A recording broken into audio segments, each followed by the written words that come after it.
Պատվարժան դատարան, ես ուղղակի կառաջարկեմ, քանի որ Dataalex տեղեկատվական համակարգում հասանելիությունը կա, գործընկերներն էլ համակարգիչներով են, ՍԴ կոտորակ 0066 կոտորակ 01 կոտորակ 21 Ազգային ժողովի նախկին պատգամավոր Մխիթար Զաքարյանի վերաբերյալ Վճռապետ դատարանի նախադեպային որոշում կա, ըստ որի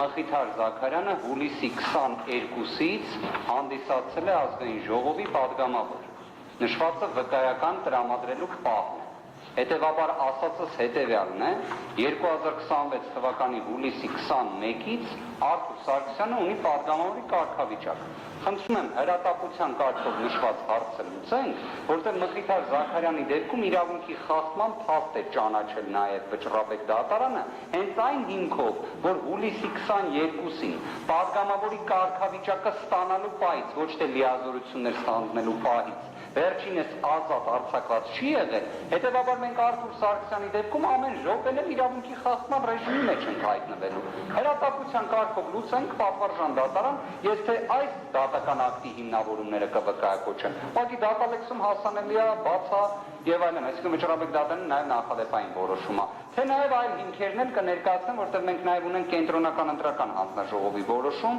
3 կայացած, որը եւս փաստում է, որ այլևս Արթուր Սարգսյանը պատգամավորի կարգավիճակ ունի եւ Սահմանադրական դատարանի 16-19 որոշման ուժով վերջինս րոպե շուտ պետք է ազատ արձակվի, որտեղ տնային կալանքի պայմաններ